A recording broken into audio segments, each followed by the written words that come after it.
കൃപകളെ ഓർത്ത് ഞാൻ നന്ദി നിറഞ്ഞ ഹൃദയത്തോട് ദൈവത്തിന് സ്തോത്രം കരയേറ്റുന്നു. കടന്നു വന്ന എല്ലാവരെയും വേഗം വരുന്ന കർത്താവായ യേശു ക്രിസ്തുവിന്റെ നാമത്തിൽ എന്റെ സ്നേഹവന്ദനത്തെ ഞാൻ ആദ്യമായി അറിയിക്കുകയാണ്. Price the Lord, hallelujah. പകൽക്കാലം നാം എടുത്ത സങ്കീർത്തനം 30-ാം സങ്കീർത്തനം. എങ്കിലും ദൈവത്തിന്റെ ആത്മാവ് തന്നിരിക്കുന്ന കാര്യങ്ങൾ ദൈവസന്നിധി പറഞ്ഞ് ഇരിക്കുവാൻ വേണ്ടി ആഗ്രഹിക്കുന്നു. നാം വായിച്ച 30-ാം സങ്കീർത്തനം, അതിന്റെ ഹെഡിങ്ങിൽ ഇപ്രകാരം കാണുന്ന ഒരു ഭവന പ്രതിഷ്ഠാ ഗീതമെന്ന് കാണുന്നത്. ഇസ്രായേലിനോട് ദൈവം പറഞ്ഞിരിക്കുന്ന പ്രകാരം ഒരു ഭവനം പണിത് കഴിഞ്ഞാൽ അതിനെ ദൈവസന്നിധിയിൽ സമർപ്പിക്കുക എന്നുള്ളൊരു കാര്യമാണ്. ഇതുപോലെ ദാവീദിന്റെ ജീവിതത്തിൽ ദാവീദിന് ഒരു അരമന പണിയുവാൻ തക്കവണ്ണിടയായി തീർന്നതൊക്കെയും ദൈവവചനത്തെ നമുക്ക് കാണുവാൻ കഴിയുന്നു. ആമേൻ. ആ സമയത്ത് പാടി ദൈവത്തെ മഹത്വപ്പെടുത്തിയ ഒരു സങ്കീർത്തനമെന്നാണ് ഈ സങ്കീർത്തനത്തെ കുറിച്ച്, ഇതിനെക്കുറിച്ച് ഉള്ള പഠിതാക്കളൊക്കെയും അഭിപ്രായപ്പെടുന്നത്. ആമേൻ.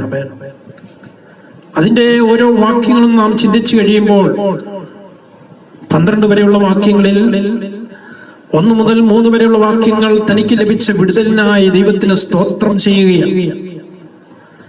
4-5 വാക്യങ്ങൾ അവനെ കരുതുന്നത് ഹല്ലേലൂയ, അവന്റെ കരുണയ്ക്കായിട്ടൊക്കെയും സ്തോത്രം ചെയ്യുന്ന ആഹ്വാനത്തെ നമുക്ക് അവിടെ കാണുവാൻ കഴിയും.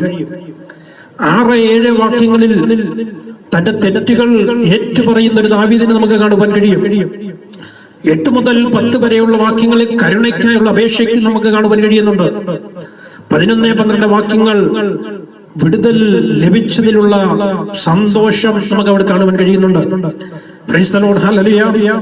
അങ്ങനെയാണെങ്കിൽ ഒരു പൈതൽ, ദൈവ പൈതൽ ദൈവസന്നിധിയിൽ കടന്നു വരുമ്പോൾ ആമേൻ, ലഭിച്ച വിടുതലിനായി, ലഭിച്ച ഉപകാരങ്ങൾക്കായി, ദൈവം ചെയ്ത പ്രവൃത്തികൾക്കായി ദൈവത്തിന് സ്തോത്രം ചെയ്ത് ആമേൻ ഹല്ലേലൂയ ദൈവസന്നിധിയിൽ ആയിരിക്കുവാൻ തക്കവണ്ണം ഇടയായിത്തീരണം. പ്രൈസ് ദി ലോർഡ്, ഹല്ലേലൂയ. അങ്ങനെ ഈ വാക്യത്തിന്റെ സങ്കീർത്തനത്തിന്റെ അവസാന വാക്യങ്ങളിലേക്ക് കടന്നു ചെല്ലുമ്പോൾ വിടുതലോടുകൂടെ ഹല്ലേലൂയ മടങ്ങിപ്പോകുന്ന ഒരു സങ്കീർത്തനക്കാരനെ കാണുന്നത് പോലെ ഇന്ന് പകൽക്കാലം നമ്മുടെ ജീവിതത്തിൽ ഭാരത്തോടെ ആരെങ്കിലും ആയിരിക്കുന്നുണ്ടെങ്കിൽ, വേദനയോടെ ആരെങ്കിലും ആയിരിക്കുന്നുണ്ടെങ്കിൽ, നിരാശയോടെ ആരെങ്കിലും ആയിരിക്കുന്നുണ്ടെങ്കിൽ, ഈ പ്രയർ ഹല്ലേലൂയ ആരാധന ആശീർവാദം പറയുന്നതിന് മുമ്പായി തന്നെ ഒരു വിടുതലോട് പ്രാപിച്ച് എഴുന്നേൽക്കുവാൻ തക്കവണ്ണം ഇന്ന് പകൽക്കാലം എന്റെ ജീവിതത്തിൽ ഇടയാക്കണമേ എന്ന് ദൈവസന്നിധിയിൽ നമുക്ക് പ്രാർത്ഥിക്ക് വേണ്ടി എത്തിരാം. ഈ സങ്കീർത്തനത്തെ കൂടെ ആഴമായി പഠിക്കുമ്പോൾ ദാവീദിന് വ്യക്തിപരമായി ലഭിച്ച 12 അനുഗ്രഹങ്ങളെ കുറിച്ചൊക്കെ നമുക്ക് ചിന്തിക്കുവാൻ കഴിയും. അതിന്റെ 1-ാം വാക്യം ആർക്കെങ്കിലും ഒന്ന് വായിക്കുവാൻ തക്ക വേണ്ടി എത്തിരാം. 1-ാം വാക്യം,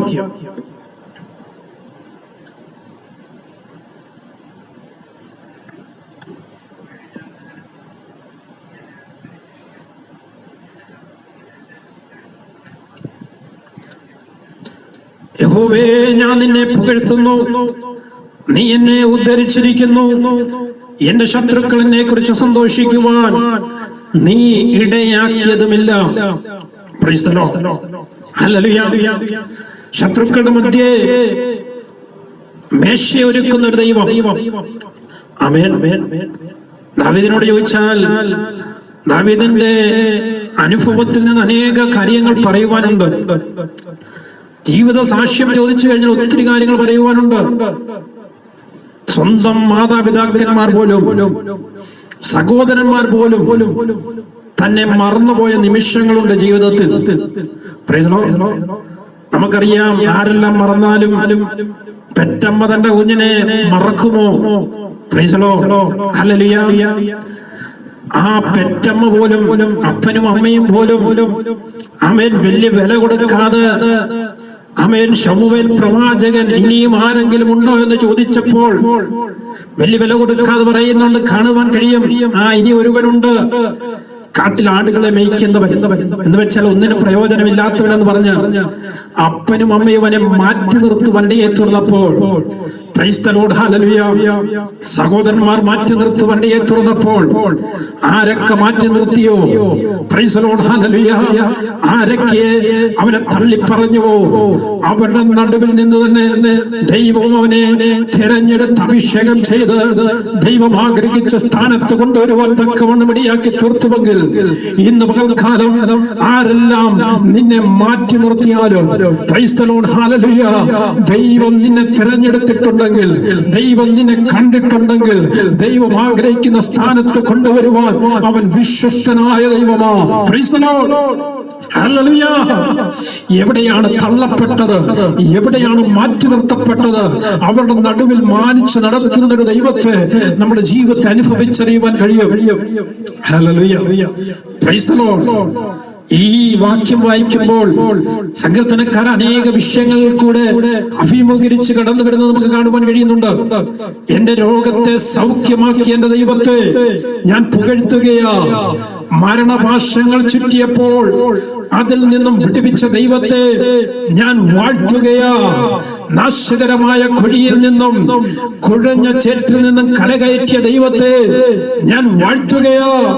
ശത്രുക്കളുടെ മേൽ ജയം നൽകി തന്ന ദൈവത്തെ ഞാൻ വാഴ്ത്തുകയാന്ന് പറഞ്ഞുകൊണ്ട് ദൈവത്തെ പുകഴ്ത്തുന്ന സങ്കീർത്തനക്കാരെ നമുക്ക് കാണുവാൻ കഴിയുന്നുണ്ട്. Price the Lord, hallelujah, hallelujah. അതുകൊണ്ടാണ് സങ്കീർത്തനക്കാരൻ 35-ാം സങ്കീർത്തനത്തിൽ ദാവീദ് ഇപ്രകാരം പറയുക, 19-ാം വാക്യം, വെറുതെ എനിക്ക് ശത്രുക്കളായവർ എന്നെ കുറിച്ച് സന്തോഷിക്കരുത്. Price the Lord. ഒരു കാരണവും കൂടാതെ ശത്രുക്കളാകുന്ന വ്യക്തികളുണ്ട്. നമ്മൾ ഒന്നും ചെയ്തില്ലെങ്കിലും, ഒന്നും പറഞ്ഞില്ലെങ്കിലും, ഒന്നും പ്രവർത്തിച്ചില്ലെങ്കിലും നമുക്കെതിരായിട്ട് ശത്രുക്കളായി തീർന്ന അനേക വ്യക്തി ജീവിതങ്ങൾ, അത് നമ്മുടെ സകല മേഖലകളിൽ കാണും. നമ്മൾ ജോലി ചെയ്യുന്ന മണ്ഡലത്തിൽ കാണും, നാം പാർക്കുന്ന ദേശങ്ങളിൽ കാണും, ചുറ്റുപാടുകളിൽ കാണും. ഒന്നും ചെയ്തില്ലെങ്കിലും അതിൽ ശത്രുക്കളായി തീരുന്ന അനേക വ്യക്തി ജീവിതങ്ങൾ. ഇവിടെ പറയുന്നത്, വെറുതെ എനിക്ക് ശത്രുക്കളായവർ എന്നെ കുറിച്ച് സന്തോഷിക്കരുത്. കാരണം കൂടാതെ എന്നെ പകയ്ക്കുന്നവർ കണ്ണിമയ്ക്കുകയും അരുത്. ഹല്ലേലൂയ. അങ്ങനെയുള്ളൊരു ലോകത്തിലാണ് നാം ജീവിക്കുന്നത്. ആമേൻ. ഇങ്ങനെ അനേകം നിന്ദകൾ അനേക ശത്രുക്കളായിട്ടൊക്കെ എഴുന്നേൽക്കുമ്പോൾ ആമേൻ, കാൽവറി ക്രൂശിലേക്ക് നമുക്ക് നോക്കുവാൻ കഴിയണം. ആമേൻ. ഒരു തെറ്റും ചെയ്യാതെ, ഒരു പാപവും ചെയ്യാത്തവൻ നമുക്ക് വേണ്ടി പരമയാഗമായി തീരുമ്പോൾ നമുക്ക് വേണ്ടി നിന്ദകൾ, പരിഹാസങ്ങൾ, പ്രൈസ് ദി ലോർഡ്, ഹല്ലേലൂയ, അപ്പനില്ലാത്തവനെന്ന് പോലും അവന്റെ മുഖത്ത് നോക്കി നീ തച്ചന്റെ മകനല്ലയോ, പ്രൈസ് ദി ലോർഡ്, ഹല്ലേലൂയ എന്നൊക്കെ പറഞ്ഞുകൊണ്ട് അപമാനിച്ചുകൊണ്ട് അവനെ ഹല്ലേലൂയ നിന്ദിക്കുമ്പോൾ, പരിഹസിക്കുമ്പോൾ, ഹല്ലേലൂയ, ഇതൊക്കെയും നമുക്ക് വേണ്ടി അവൻ ഏറ്റെടുക്കും വെടിയേറ്റുന്നുവെങ്കിൽ ഈ ലോകം നമ്മളെ മാനിക്കത്തില്ല, ലോകം നമ്മളെ ബഹുമാനിക്കത്തില്ലായിരിക്കാം. പക്ഷെ ഒരു ദിവസം മാനിക്കപ്പെടുന്ന ഒരു ദിവസമുണ്ട്, ബഹുമാനിക്കപ്പെടുന്ന ഒരു ദിവസമുണ്ട്, പ്രതിഫലം ലഭിക്കുന്ന ഒരു ദിവസമുണ്ട്. അവിടെ സകലത്തിനും പ്രതിഫലം ലഭിക്കുമെടിയേറ്റൂരും. ആമേൻ, ഹല്ലേലൂയ. ഞാൻ വളരെ പെട്ടെന്ന് ആ സങ്കീർത്തനത്തിൽ ഇരിക്കുവാൻ ആഗ്രഹിക്കുകയാണ്. അനേക കാര്യങ്ങൾ സങ്കീർത്തനക്കാരൻ പറയുകയാണ്, എന്റെ ദൈവമായ യഹോവേ, ഞാൻ നിന്നോട് നിലവിളിച്ചു, നീ എന്നെ സൗഖ്യമാക്കുകയും ചെയ്തു. അങ്ങനെയാണെങ്കിൽ ദൈവത്തിന് നിലവിളിക്കുമ്പോൾ, പ്രാർത്ഥിക്കുമ്പോൾ വിടുതലയക്കുന്ന ഒരു ദൈവമുണ്ട്. പ്രാണനെ പാതാളത്തിൽ കരയേറ്റുന്ന ഒരു ദൈവമുണ്ട്.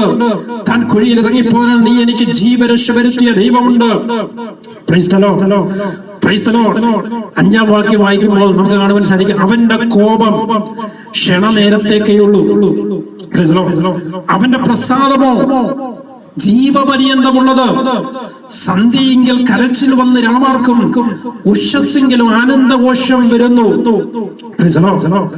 മുമ്പ് നാം പാടിയപ്പോൾ ബാലശിക്ഷ നൽകുമെന്ന് അപ്പനെങ്കിലോ, എന്നൊരു വരികൾ നാം പാടുവേണ്ടി തീർന്നു. ആമേൻ, ഹല്ലേലൂയ. തെറ്റ് ചെയ്യുന്ന കുട്ടികൾക്ക് ബാലശിക്ഷ കൊടുക്കുന്ന കാര്യം ദാവീദ് ഇവിടെ ഓർമ്മിപ്പിക്കുകയാണ്. എങ്ങനാന്നറിയാമോ? ഒരിക്കലും നമ്മൾ നമ്മുടെ മക്കളെ ശിക്ഷ കൊടുക്കുന്നത് അവര് നശിച്ചു പോകാൻ വേണ്ടിയല്ല. പിന്നെന്തുകൊണ്ടാണ് നമ്മൾ അവരെ ശിക്ഷിക്കുന്നത്? നമ്മൾ അവരെ ഏറ്റവും കൂടുതൽ സ്നേഹിക്കുന്നത് കൊണ്ടാണ്. നമ്മൾ അവരെ ശിക്ഷിക്കുന്നത്. കാരണം ഇനിയും അവൻ ആ തെറ്റിലേക്ക്, ആ വഴിയിലേക്ക്, വേണ്ടാത്ത ചിന്തയിലേക്ക്, വേണ്ടാത്ത പ്രവൃത്തിയിലേക്കൊന്നും പോകരുതെന്ന് പറഞ്ഞുകൊണ്ട് നമ്മൾ അവനെ മനസ്സിലാക്കി അല്ലെ അവനെ ബാലശിക്ഷ കൊടുക്കും അടിയെത്തീരുമ്പോൾ അവൻ നശിച്ചു പോകുവാനല്ല, പിന്നെയും വഴിതെറ്റി പോകുവാനല്ല നാം അവനെ ശിക്ഷിക്കുന്നത്. പിന്നെയോ അവൻ അനുസരണത്തോടെ മടങ്ങി വന്നത് ഈ എന്നെ അടിച്ചത് എന്തിനാണെന്ന് മനസ്സിലാക്കിക്കൊണ്ട് ഞാൻ ചെയ്ത തെറ്റെന്താണെന്ന് മനസ്സിലാക്കുവാൻ തക്കവണ്ണം അവിടെ ഇടയായി തീരുമ്പോഴാ ആ മകന് അപ്പനോടുള്ള സ്നേഹം വെളിപ്പെടുവാടിയായി തീരുന്നത്. ഇന്ന് പകൽക്കാലം ബാലശിക്ഷ നൽകുന്ന ഒരു അപ്പൻ സ്വർഗത്തിലുണ്ട്.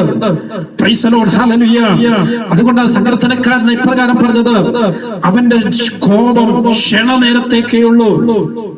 നമ്മുടെ മക്കളെയൊക്കെ അടിക്കുമ്പോൾ, വഴക്ക് പറയുമ്പോൾ ആ ദേഷ്യത്തിന് ചിലപ്പോൾ നമ്മൾ അടിക്കും. പക്ഷെ ആ കോപം എപ്പോഴും നമ്മൾ വെച്ചുകൊണ്ടിരിക്കത്തില്ല. ഒരു 2 മിനിറ്റ് കഴിയുമ്പോൾ, 5 മിനിറ്റ് കഴിയുമ്പോൾ നമ്മുടെ കോപം ശമിക്കുവാൻ എത്തിരും. എന്നാൽ സ്വർഗസ്ഥനായ ദൈവം ഇവിടെ സങ്കീർത്തനക്കാരൻ തന്റെ ജീവിതത്തെ അനുഭവത്തിൽ നിന്ന് പറയുകയാ, അവന്റെ കോപം ക്ഷണനേരത്തേക്കേയുള്ളൂ. കാരണം അവന്റെ പ്രസാദമോ ജീവപര്യന്തമുള്ളത്.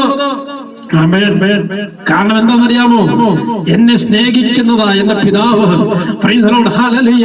എന്നെ കൈപിടിച്ച് വഴി നടത്തുവാൻ, എന്റെ കൂടെ നിൽക്കുവാൻ, എന്നെ ആലോചന പറഞ്ഞു തരുവാൻ, മുന്നോട്ടുള്ള പാതകൾ വെട്ടിത്തരുവാൻ തക്കവണ്ണം ശക്തനായ ഒരു പിതാവ് എന്റെ കൂടെയുണ്ട് എന്നൊരു ഉറപ്പുള്ളവർ ഇന്ന് പകൽക്കാലം കർത്താവിനെ സ്തുതിക്കുവാൻ തക്കവണ്ണം അവിടെ ഏറ്റുരാം. സങ്കീർത്തനക്കാരൻ 103 സങ്കീർത്തനം 9 വാക്യത്തിലും പറയുന്നുണ്ട്, അപ്പന് മക്കളോട് കരുണ തോന്നുന്നത് പോലെ യഹോവയ്ക്ക് തന്റെ ഭക്തന്മാരോട് കരുണ തോന്നുന്നു. ഒരപ്പന് മക്കളോട് കരുണ തോന്നുന്നത് പോലെ യഹോവയ്ക്ക് തന്റെ ഭക്തന്മാരോട് കരുണ തോന്നുന്നു. അവര് വേദനിച്ചിരിക്കുന്നത് കണ്ട് സന്തോഷിക്കുന്ന ഒരു ദൈവമല്ല. നിന്റെ വേദനകളുടെ നടുവിൽ ഇറങ്ങി വന്ന് നിന്നെ വിടുവിക്കുവാൻ തക്കവണ്ണം കഴിവുള്ള ഒരു പിതാവാ. ഇന്ന് പകൽക്കാലം ഏത് വലിയ വിഷയമായിരുന്നാലും, എത്ര വലിയ ഭാരമേറിയ വിഷയമായിരുന്നാലും കർത്താവിലേക്ക് ഏൽപ്പിച്ചു കൊടുക്ക്. അപ്പൻ നിന്നോട് ആ വേദനകളെ മാറ്റുവാൻ ശക്തനായവനാ. യെശയ്യാപ്രവചന പുസ്തകം 54 അധ്യായം 7-8 വാക്യങ്ങൾ ആർക്കെങ്കിലും ശബ്ദമുയർത്തി വായിക്കുവാൻ തക്കവണ്ണം എത്തിരാം. യെശയ്യാപ്രവചന പുസ്തകം 54 അധ്യായം 7-8 വാക്യങ്ങൾ. ആമേൻ, ഹല്ലേലൂയ. യെശയ്യാ പ്രവാചകൻ അവിടെ പറയുന്ന വാക്കുകൾ ഇപ്രകാരമാണ്: അല്പനേരത്തേക്ക് മാത്രം ഞാൻ നിന്നെ ഉപേക്ഷിച്ചു. യഹോവയായ ദൈവം പറയുമ്പോൾ പറയുക, നിന്നെ ഞാൻ തള്ളിക്കളഞ്ഞിട്ടില്ല, നിന്നെ ഞാൻ സദാകാലത്തേക്ക് ഉപേക്ഷിച്ചു കളഞ്ഞിട്ടില്ല. പിന്നെയോ അല്പകാലത്തേക്ക് ഞാൻ നിന്നെ ഉപേക്ഷിച്ചു, എങ്കിലും മഹാകരുണയോട് ഞാൻ നിന്നെ ചേർത്തുകൊള്ളും. ക്രോധാധിക്യത്താൽ ഞാൻ ക്ഷണനേരത്തേക്ക് എന്റെ മുഖം നിനക്ക് മറച്ചു, എങ്കിലും നിത്യതയോട് ഞാൻ നിന്നോട് കരുണ കാണിക്കും എന്ന് നിന്റെ വീണ്ടെടുപ്പുകാരനായ യഹോവ അരുളി ചെയ്യുന്നു. എന്നാലും വീണ്ടെടുക്കപ്പെട്ടവനോട് വീണ്ടെടുപ്പുകാരൻ മുഖം മറയ്ക്കുമോ? ഉപേക്ഷിക്കുമോ? ദൈവത്തിന്റെ വചനം പറയുക, അല്പകാലത്തേക്ക് ഉപേക്ഷിച്ചാലും നീ ഭയപ്പെടരുത്, ഭാരപ്പെടരുത്. മഹാകരുണയോടെ ചേർത്തുകൊള്ളുവാൻ നിത്യതയോട് നിന്നോട് കരുണ കാണിക്കുവാൻ ശക്തനായ ഒരു ദൈവമായി ദൈവം.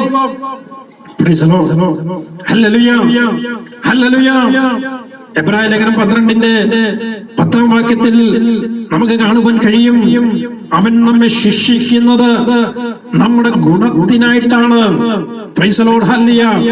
എബ്രായ ലേഖനം 12 അധ്യായം 10 വാക്യം ഒന്ന് വായിക്കുവാനേ തീരാ.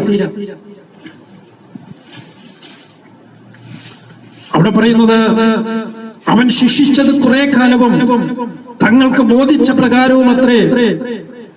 അവനോ നാം അവന്റെ വിശുദ്ധി പ്രാപിക്കേണ്ടതിന് നമ്മളെ ഗുണത്തിനായിട്ട് തന്നെ ശിക്ഷിക്കുന്നു. പ്രൈസ് ദി ലോർഡ്, ഹല്ലേലൂയ. കഴിഞ്ഞ നാളുകളിൽ ദൈവസന്നിധിയിൽ എന്റെ ഗുണത്തിനായിട്ടായിരുന്നു, എന്റെ നന്മയ്ക്കായിട്ടായിരുന്നു എന്നെ ശിക്ഷിച്ചതെന്ന് എത്ര പേർക്ക് ധൈര്യത്തോടെ പറയുവാൻ കഴിയും? അതുകൊണ്ടാണ് ഞാൻ ആത്മീയ ബലം പ്രാപിക്കുവാനിടയെ തീർന്നത്, ആത്മീയ ശക്തി പ്രാപിക്കുവാനിടയെ തീർന്നത്.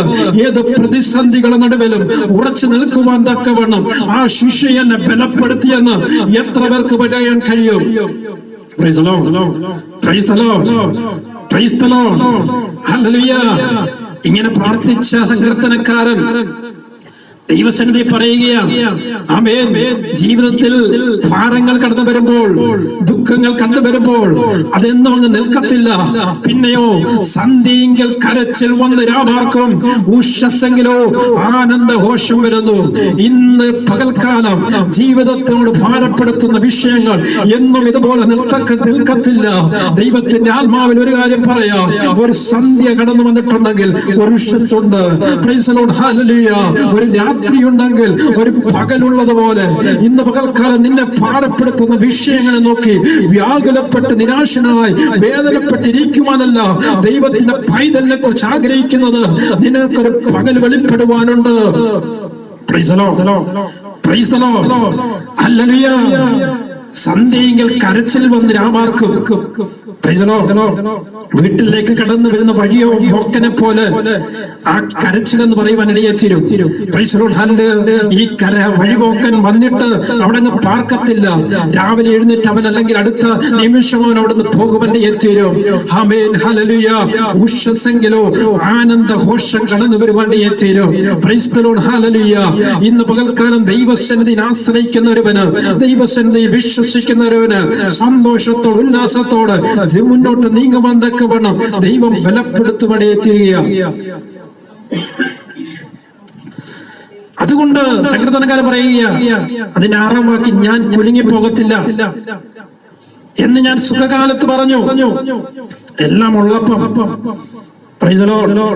സമ്പത്തും സൗന്ദര്യവും ആരോഗ്യവും എല്ലാം ഉള്ളപ്പോൾ പല കാര്യങ്ങളും നമ്മള് വളരെ അഹങ്കാരത്തോടെയും നമ്മളെ വീര്യത്തോടും ഒക്കെ പറയും,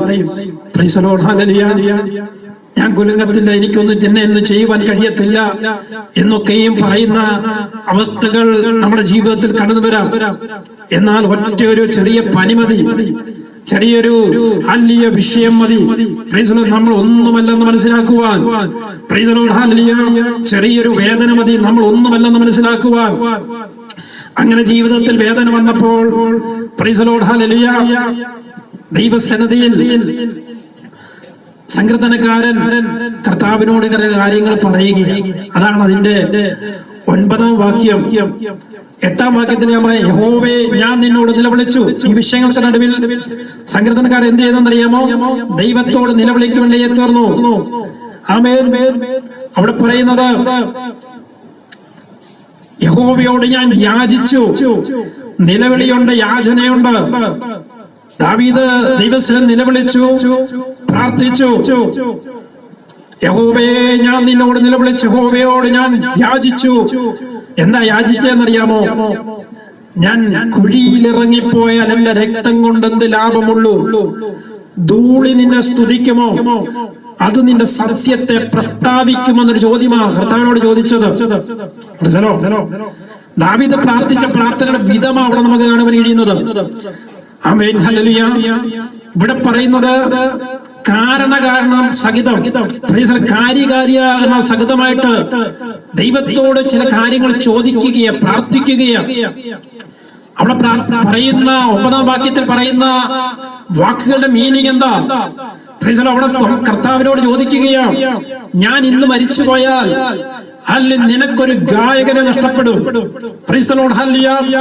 നിന്റെ വിശ്വസ്തതയെ വർണ്ണിക്കുന്ന ഒരു സാക്ഷി കൂടി കുറഞ്ഞു പോകും. അങ്ങനെയായാൽ ഈ ഭൂമിയിലെ ധൂളി നിന്നെ സ്തുതിക്കുമോ? പൊടി നിന്നെ സ്തുതിക്കുമോ? അത് നിന്റെ സത്യത്തെ പ്രസ്താവിക്കുമോ? അതുകൊണ്ട് എന്നോട് കരുണ തോന്നണമെന്ന് പറഞ്ഞ ദൈവത്തോട് നിലവിളിക്കുകയാണ്. പ്രൈസ് ദി ലോർഡ്, ഹല്ലേലൂയ. എന്നെ ജീവനോടെ നിർത്തിയാൽ, എന്നെ ജീവനോടെ പരിപാലിച്ചാൽ, എന്നെ വിടുവിച്ചാൽ, പ്രൈസ് ദി ലോർഡ്, ഹല്ലേലൂയ, ഞാൻ ഇനിയും അനേകരോട് ഹല്ലേലൂയ അങ്ങയെ കുറിച്ച് വർണ്ണിക്കും, അങ്ങേക്ക് വേണ്ടി ഞാൻ സാക്ഷിയായി നിൽക്കുമെന്ന് പറഞ്ഞുകൊണ്ട് ദൈവസന്നിധിയിൽ കരുണയ്ക്ക് വേണ്ടി അപേക്ഷിക്കുന്ന ഒരു ദാവീദിനെ നമുക്ക് കാണുവാൻ കഴിയുന്നത്. Price the Lord. ആയുസ്സും ആരോഗ്യവും ബലവും ഒക്കെ ദൈവം നമുക്ക് നീട്ടിത്തരുമ്പോൾ, ഓരോ ദിവസവും നീട്ടിത്തരുമ്പോൾ ദൈവത്തോട് നമുക്ക് എത്രമാത്രം ഹല്ലേലൂയ സ്നേഹം പുലർത്തുവാൻ കഴിയുന്നുണ്ട്. ദൈവമേ, ഇന്ന് എനിക്ക് തന്ന ആയുസ്സിനായി, ആരോഗ്യത്തിനായി അങ്ങേ ഞാൻ സ്തുതിക്കുകയാ. അങ്ങേ വർണ്ണിക്കുവാൻ തക്കവണ്ണം, അങ്ങേ സാക്ഷിക്കുവാൻ തക്കവണ്ണം, അനേകരോട് അങ്ങയെ കുറിച്ച് പറയുവാൻ തക്കവണ്ണം ദൈവമേ എന്നെ നിർത്തിയിരിക്കുമ്പോൾ, അതുകൊണ്ട് ദാവീദ് പറഞ്ഞത്, ഞാൻ ഇന്ന് മരിച്ചാൽ ഈ പൊടി നിന്നെ സ്തുതിക്കുമോ? Hallelujah, hallelujah. ഞാൻ കുഴിയിൽ ഇറങ്ങിപ്പോയ എന്റെ രക്തം കൊണ്ട് എന്താ പ്രയോജനം എന്നൊക്കെ ചോദിച്ചുകൊണ്ട് കർത്താവിനോട് കരുണയ്ക്ക് വേണ്ടി അപേക്ഷിക്കുന്നത് നമുക്ക് കാണുവാൻ കഴിയും. ചുരുങ്ങിയ ഒരു പ്രാർത്ഥനയാണ്. ചില വിഷയങ്ങൾക്ക് നടുവിൽ വലിയ പ്രാർത്ഥനയൊന്നും നീട്ടി പ്രാർത്ഥിക്കണമെന്നില്ല. 2 സെന്റൻസിലോ 2 വാക്കുകളിൽ ചില പ്രാർത്ഥനകൾ എഴുതുന്നു. പക്ഷെ ദൈവം പ്രവർത്തിക്കാതിരിക്കത്തില്ല. പിന്നെയോ നിന്റെ അവസ്ഥകൾ കണ്ട് 2 വാക്കുകളെങ്കിലും അതിന്റെ നടുവിൽ പ്രവർത്തിക്കുന്ന ഒരു ദൈവമാണ് നമ്മുടെ ദൈവം. ആ ദാവീദിന്റെ ചുരുങ്ങിയ പ്രാർത്ഥനയ്ക്ക് ഫലകരമായ മറുപടിയെ ലഭിക്കുവാനിടയെ തീർന്നത് ദൈവം അവനോട് കരുണ തോന്നുകൊണ്ടേ തീർന്നു. ഇന്ന് പകൽക്കാലം ചില വിഷയങ്ങൾക്ക് നടുവിൽ നാം ഭാരപ്പെടുമ്പോൾ, ദൈവമേ എന്നോട് കരുണ തോന്നണമേ, പ്രൈസ് ദി ലോർഡ്, ഹല്ലേലൂയ, ദൈവമേ എന്നോട് ദയ തോന്നണമേ എന്ന് ദൈവസ്ഥലം നിലവിളിക്കുമിടയെ തീരാം. Praise the Lord. ഇങ്ങനെ പ്രാർത്ഥിച്ച പ്രാർത്ഥന ദൈവം കേൾക്കുമടിയെ തീർന്നു. ദൈവം കേട്ടപ്പോൾ ജീവിതത്തിൽ ഭാരത്തോടിരുന്നവൻ അവൻ പറയുകയാ, അവൻ തന്റെ സാക്ഷ്യങ്ങൾ വിവരിക്കുവാൻ തുടങ്ങുകയാ. പ്രകാരം പറയുന്നത് 11-ാം വാക്യം, നീ എന്റെ വിലാപത്തെ എനിക്ക് നൃത്തമാക്കി തീർത്തു. ജീവിതത്തിൽ ഹല്ലേലൂയ നശിച്ചു പോകും, ലോകത്തിൽ നിന്ന് മാറ്റപ്പെടുമെന്ന് പോലും തോന്നിയ നിമിഷത്തിന്മേൽ ഹല്ലേലൂയ ദൈവം എന്റെ വിലാപത്തെ, എന്റെ ഭവനത്തെ വിലാപമാക്കി തീർക്കുവാൻ ഹല്ലേലൂയ ഇടയാക്കാതെ നൃത്തമാക്കി തീർത്ത് സന്തോഷമുടിപ്പിച്ച് ദൈവം എന്നെ പിന്നെ നിർത്തിയതോർത്ത്. Praise the Lord, praise the Lord. നമുക്കറിയാം, കഴിഞ്ഞ ദിവസങ്ങളൊക്കെയും ഓരോ സംഭവങ്ങൾ നമ്മുടെ കേരളക്കരയിലുമൊക്കെ നടക്കുന്നത് നമുക്ക് കാണുവാൻ സാധിക്കും. ഒറ്റ നിമിഷം കൊണ്ട് ഒട്ടും പ്രതീക്ഷിക്കാതെ ഈ ലോകത്തിൽ നിന്ന് മാറ്റപ്പെട്ടു പോയ ആ യുവ ഡോക്ടറെ കുറിച്ചൊക്കെ നമുക്ക് കേൾക്കുവാനിടയെ തീർന്നു. ജീവിതത്തിലൊട്ടും മാതാപിതാക്കന്മാരോ സമൂഹമോ ഹോസ്പിറ്റലുകാരോ ഒന്നും പ്രതീക്ഷിച്ചില്ല ഇങ്ങനൊരു സംഭവം നടക്കുമെന്ന്. ഒറ്റ നിമിഷം കൊണ്ട് സകലതും മറിയുവാൻ തക്കവണ്ണം ഇടയെ തീർന്നു. നമ്മുടെ പുറകോട്ടുള്ള അവസ്ഥകള് ഒന്ന് ചിന്തിച്ച് നോക്കുവാനിടയെ തീർന്ന് നമ്മളെ തകർക്കുവാൻ തക്കവണ്ണം, നമ്മളെ കൊന്നൊടുക്കുവാൻ തക്കവണ്ണം ഒക്കെയും പാഞ്ഞെടുത്ത വ്യക്തി ജീവിതങ്ങളുണ്ട്. എന്നാൽ അതിന്റെ നടുവിൽ ദൈവത്തിന്റെ ദൂതന്മാർ നമ്മളെ പരിപാലിച്ചത് നിമിത്തം ദൈവസന്നിധിയിൽ ആരോഗ്യത്തോട് ബലത്തോട് ഇന്ന് പകൽക്കാലമായിരിക്കും തക്കവണ്ണം ഇടയാക്കിയതോർത്ത് നമുക്ക് ദൈവത്തിന് സ്തോത്രം ചെയ്യാം. Price the Lord, hallelujah, praise God, hallelujah. സങ്കീർത്തനങ്ങൾ പറയുക, എന്റെ രട്ടഴിച്ചെന്നെ സന്തോഷം പഠിപ്പിച്ചിരിക്കുന്നു. എന്തിനാ? Price the Lord. നിന്നെ വിടുവിച്ചത് എന്തിനാ? നമ്മളെ രക്ഷിച്ചത് എന്തിനാ? മൗനമായിട്ട് വീട്ടിൽ കുത്തിയിരിക്കാനല്ല, വാ തുറന്ന് ദൈവത്തെ സ്തുതിക്കാൻ. പ്രൈസ് ദി ലോർഡ്, ഹല്ലേലൂയ. ഞാൻ മൗനമായിരിക്കാതെ സ്തുതി പാടേണ്ടതിന് തന്നെ. ആമേൻ, ഹല്ലേലൂയ. സ്തുതി പാടാനും ബൈബിൾ വായിക്കാനും വാക്യങ്ങൾ പറയുമ്പോൾ എടുത്ത് വായിക്കാനും ഒക്കെ ഒരു താല്പര്യം വേണമെന്ന്. മൗനമായിട്ട് ഇരിക്കാനല്ല നമ്മളെ കുറിച്ച് ദൈവം ആഗ്രഹിക്കുന്നതാണ്.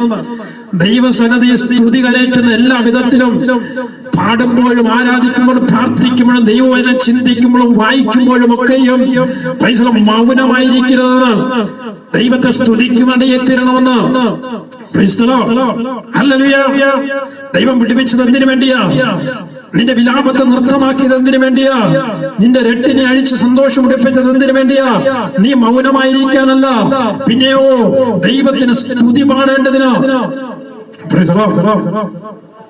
അതുകൊണ്ട് കർത്താവായ യേശുക്രിസ്തു ഈ ഭൂമിയിലായിരുന്നപ്പോൾ നിങ്ങൾ ആർത്തില്ലെങ്കിൽ ഈ കല്ലുകൾ ആർക്കുമെന്ന് പറഞ്ഞത്. നിങ്ങൾ ആർത്തില്ലെങ്കിൽ ഈ കല്ലുകൾ ആർക്കും. അതുകൊണ്ട് അതിനിടയൊരുത്താതെ ദൈവത്തിന് സ്തോത്രം കരയേറ്റുവാൻ ഏറ്റിരണം. അങ്ങനെ സങ്കീർത്തനക്കാരൻ പറഞ്ഞു നിർത്തുകയാണ്, എന്റെ ദൈവമായ യഹോവേ, ഞാൻ എന്നേക്കും നിനക്ക് സ്തോത്രം ചെയ്യും. എന്തുകൊണ്ടാണ്? ജീവിതത്തിൽ ഒരിക്കലും പ്രതീക്ഷിക്കാത്ത മരണപാശങ്ങൾ എന്നെ ചുറ്റിയപ്പോൾ, പാതാള വേദനകൾ എന്നെ വളഞ്ഞപ്പോൾ, കഷ്ടവും സങ്കടവും എന്നെ ചുറ്റിയപ്പോൾ, അതിന് നടുവിൽ ഞാൻ കരുണയ്ക്ക് വേണ്ടി നിലവിളിച്ചപ്പോൾ എന്റെ പ്രാർത്ഥന കേട്ടൊരു ദൈവമുണ്ട്, എന്നെ വിട്ടുപിച്ചൊരു ദൈവമുണ്ട്. ഓ ഹല്ലേലൂയ, പ്രൈസ് ദി ലോർഡ്, ഹല്ലേലൂയ. വീഴുവാൻ തക്കവണ്ണം ശത്രുവാകുന്നവൻ തള്ളിയ സ്ഥാനത്ത് എന്നെ കരം പിടിച്ച് നടത്തിയൊരു ദൈവമുണ്ട്. ആ ദൈവത്തെ എനിക്ക് സ്തുതിക്കാതിരിക്കാൻ കഴിയത്തില്ല. ആ ദൈവത്തെ എനിക്ക് മഹത്വപ്പെടുത്താതിരിക്കുവാൻ കഴിയത്തില്ല. ആ ദൈവത്തെ എനിക്ക് ആരാധിക്കാതിരിക്കുവാൻ കഴിയത്തില്ല. എന്റെ ദൈവം ജീവനുള്ള ദൈവമാ. ആ ദൈവസന്നിധിയിൽ നമ്മളെ തന്നെ അല്ലയോ സ്തോത്രം കരയേറ്റുന്നവരായി, പുകഴ്ത്തുന്നവരായി, ദൈവത്തെ മാനിക്കുന്നവരായി തീരുമാനത്തക്കവണ്ണം സർവശക്തനായ ദൈവം ഇടയാക്കട്ടെ എന്ന് പറഞ്ഞുകൊണ്ട് എന്റെ വാക്കുകൾ ഉപസംഹരിക്കുന്നു. ഈ വചനങ്ങളാൽ ദൈവം നമ്മളെ ധാരാളമായി അനുഗ്രഹിക്കുമാറാകട്ടെ. ആമേൻ, ആമേൻ, ഹല്ലേലൂയ.